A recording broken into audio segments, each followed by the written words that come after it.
Geger, wanita ini bongkar bad track record dari Capres 2024. Dirinya sebut kali ini bukan memilih yang terbaik tapi mencegah yang terburuk. Begini penjelasannya. Kalian tahu nggak, pemilihan presiden kali ini bukan memilih yang terbaik untuk jadi presiden, tapi mencegah yang terburuk untuk jadi presiden. Tahu nggak kenapa? Karena pemilihan kali ini beda dengan pemilihan sebelumnya. Di sini kita nggak bisa menolak fakta ya, bahwa ketiga capres ini punya track record mereka masing-masing.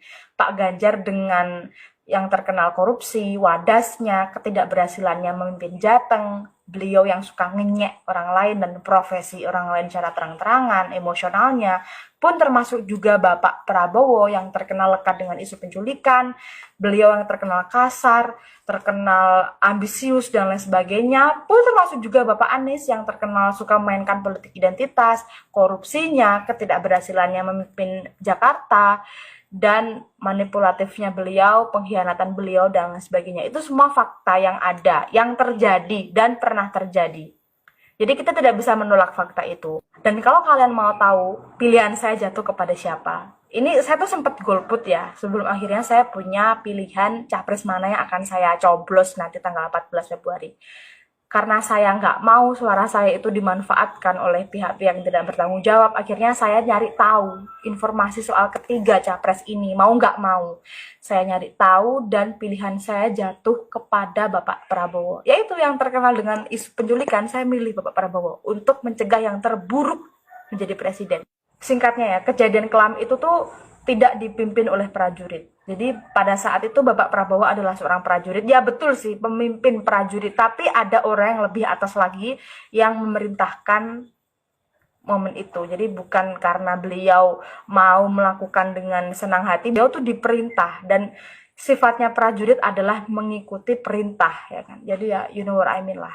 Dan saya juga hampir memilih Bapak Ganjar dan Bapak Anies. Jadi kalau Pak Anies tuh ya, Pak Anies tuh unik banget.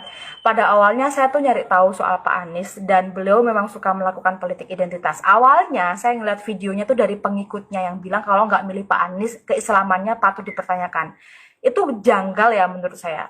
Tapi saya pikir mungkin ini cuma pengikutnya, bukan presidennya. Tahu-tahu ternyata presiden juga begitu. Bahkan ada video, ada orang azan 4 arah mata angin dan di atas panggung itu ada Bapak Anies dan Caimin berdiri menghadap orang adzan 4 arah mata angin itu menurut saya aneh banget ya. Dan saya tuh mikirnya gini, Indonesia itu tidak hanya Islam. Saya nggak ngebayangin kalau presiden kita ini orang yang itu seperti itu ya, yang bahkan mohon maaf nih sebelumnya, pada beberapa waktu yang lalu itu ada sholawatan di salah satu desa, dan sholawatan itu yang harusnya diisi Allahumma sholli ala sayyidina Muhammad, tapi diisi kata-kata Caimin nomor siji, Caimin sukses, pilihlah Caimin dan lain sebagainya. Itu dikumandangkan di sholawatan.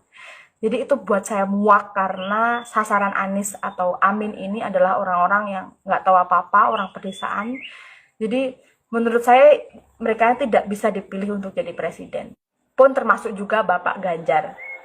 Dari awal sebenarnya saya juga udah nggak suka karena saya nggak, mohon maaf ya Bu Mega, tapi saya nggak memilih PDI. Jadi ya itu alasan utama saya. Saya melihat polanya Bapak Jokowi dulu. Jadi kalau Bapak Ganjar jadi presiden kita udah tahu lah ya endingnya seperti apa. Dan ketika saya milih Bapak Prabowo itu saya dikuatkan dengan Gibran. By the way saya dulu kuliah di Solo, jadi saya tahu perubahan Solo itu seperti apa. Dan Mas Gibran itu bukan yang menye-menye atau suka menjaga image itu ya. Mas Gibran itu cenderung kayak wes lah, gak penting yo wes gitu. Yes, wong Jawa piyalah lah wong Jawa kan. Jadi ya maka dari itu pilihan saya jatuh kepada Bapak Prabowo.